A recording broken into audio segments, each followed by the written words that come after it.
100 గ్రాముల మిర్చి 299 రూపాయలు. డీమార్ట్లో తూకం మోసం. దేశంలో ప్రసిద్ధి చెందిన డీమార్ట్లో తూకం మోసంపై కేసు నమోదు కావడం సంచలనం రేపింది. అంబర్పేట్ గోల్నాకలోని డీమార్ట్ స్టోర్లో జరిగిన ఈ ఘటన వినియోగదారులలో ఆందోళన కలిగించింది. వివరాల్లోకి వెళ్తే, సాయి అనే వినియోగదారుడు 299 రూపాయలు ధర కలిగిన 500 గ్రాముల ఎండుమిర్చి ప్యాకెట్ కొనుగోలు చేశారు. ఇంటికి వెళ్లి చెక్ చేస్తే ప్యాకెట్లో కేవలం 100 గ్రాముల మిర్చి మాత్రమే ఉండడం గమనించారు. వెంటనే సాయి స్టోర్కు తిరిగి వెళ్లి ఫిర్యాదు చేయగా ఇన్ఛార్జ్ నిర్లక్ష్యంగా ఎవరికి చెప్పుకుంటావో చెప్పుకో అని సమాధానమిచ్చారు. ఈ క్రమంలోనే సాయి తూనికలు కొలతల శాఖ అధికారులకు ఫిర్యాదు చేశారు. వినియోగదారుడి ఫిర్యాదుతో అధికారులు సంఘటనా స్థలానికి చేరుకుని తక్కువ బరువున్న మిర్చి ప్యాకెట్లను స్వాధీనం చేసుకున్నారు. ప్యాకెట్పై అధిక బరువు ముద్రించి తక్కువ వస్తువుతో మోసం చేసినట్టు నిర్ధారించి సెక్షన్ 36(2) కింద కేసు నమోదు చేసి పంచనామా చేశారు. తనిఖీల్లో భాగంగా బాదం ప్యాకెట్లలో రంధ్రాలున్నాయని గుర్తించారు.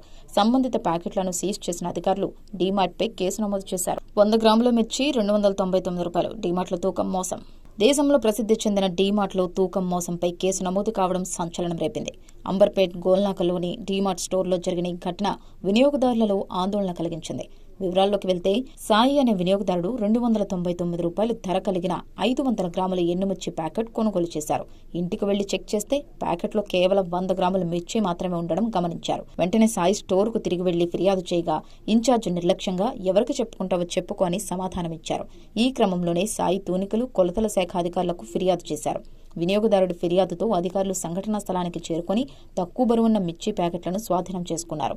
ప్యాకెట్పై అధిక బరువు ముద్రించి తక్కువ వస్తువుతో మోసం చేసినట్టు నిర్ధారించి సెక్షన్ 36(2) కింద కేసు నమోదు చేసి పంచనామా చేశారు. తనిఖీల్లో భాగంగా బాదం ప్యాకెట్లలో రంధ్రాలున్నాయని గుర్తించారు. సంబంధిత ప్యాకెట్లను సీజ్ చేసిన అధికారులు డీమార్ట్పై కేసు నమోదు చేశారు.